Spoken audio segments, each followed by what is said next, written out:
अंग्रेज भी खुदा को मानते हैं कि नहीं मानता? बहुत से मानते हैं। कितना मानते हैं?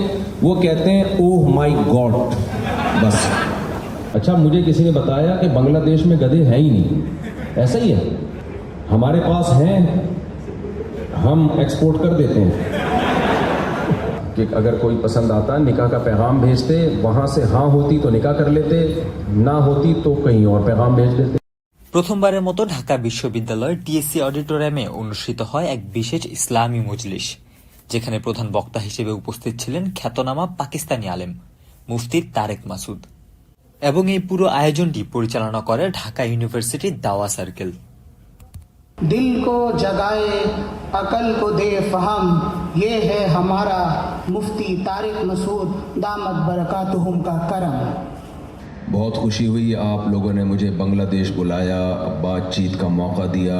ढाका यूनिवर्सिटी में आप लोगों से बातचीत का मौका दिया। मैं यूनिवर्सिटी की इंतज़ामिया का तहे दिल से शुक्रगुजार हूँ।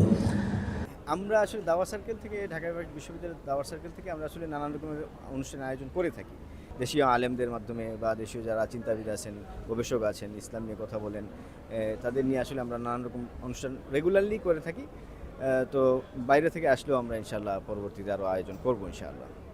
আসলে আজকে আমরা পাকিস্তানের যে মুফতি তারেক মাসুদ সাহেব আসলেন, আমরা আসলে চাচ্ছিলাম যে ইউনিভার্সিটির পরিবেশে যে তার মুখ থেকে কিছু ইসলাহের কথাবার্তা শোনার জন্য, মানুষ নৈতিকভাবে কতটুকু ভালো হতে পারে, তারপরে স্পিরিচুয়ালি আধ্যাত্মিকভাবে মানুষকে আল্লাহর সাথে সম্পর্ক সৃষ্টি করতে পারে, এইরকম কিছু একটা আয়োজন করতে বেশ ভালো লাগছিল যে আসলে পুরা অডিটোরিয়াম ভর্তি মানুষজন ছিল।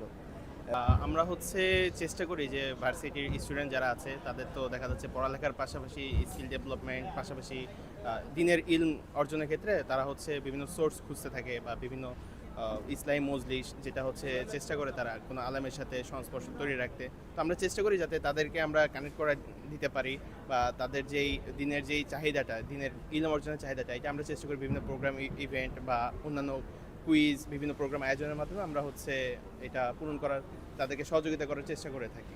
তো আমাদের কন্টিনিউয়াস প্রোগ্রাম একটা আছে যেটা সিরা প্রোগ্রাম। আমরা প্রতি বছর সিরাত পাঠ প্রতিযোগিতা করি। তো ইনশাআল্লাহ আগামী বছর আমরা চেষ্টা করব এটাই আবার কন্টিনিউ করতে। আলহামদুলিল্লাহ, আমি আমার 2 বিবিকে নিয়ে আসছিলাম। আমার একজন বিবি অলরেডি এখানে ঢাকা ইউনিভার্সিটিতে পড়ে। আলহামদুলিল্লাহ, আল্লাহ তাআলার অশেষ রহমত, এই প্রোগ্রামগুলো হইতেছে। আসলে এই কালচারগুলোর সাথে আমাদের পরিচয় হওয়া দরকার খুব ব্যাপকভাবে। ভার্সিটি লেভেল থেকে, বিশেষ করে ঢাকা ইউনিভার্সিটি থেকে যখন একটা প্রোগ্রাম হয়, তারপর সেটা যেভাবে রুট লেভেলে মানুষদেরকে পৌঁছানো যায়, সেই জিনিসটা আসলে অন্যভাবে হয় না। তো ভার্সিটিতে এরকম প্রোগ্রামগুলো আরও বেশি বেশি হওয়া উচিত। আয়োজক কমিটিকে ধন্যবাদ জানাই, তারা যেটুকু করতে পারছে আলহামদুলিল্লাহ। আরও ভবিষ্যতে যাতে এই ধরনের গেস্টগুলো বা ফরেন গেস্টগুলো এনে বেশি বেশি প্রোগ্রাম করানো যায়, আল্লাহ তাআলা আমাদেরকে সেই তৌফিক দান করুন। আমি এখানে এই আয়োজনে এসে নিজেকে খুব ধন্য মনে করি। Islam is the complete code of life. ইসলাম সর্বাঙ্গীন জীবন ব্যবস্থা। এই ব্যবস্থার প্রতি উদ্বুদ্ধ হয়েই আমি এখানে এসেছি। আমার অনেক ভালো লেগেছে। দাওয়াত সার্কেলের এই আয়োজনকে আমি অনেক যারা আয়োজন করেছেন তাদেরকে শুকরিয়া, জাযাকাল্লাহ খাইর। আমার অনেক ভালো লেগেছে টিএসসি প্রোগ্রামে এসে।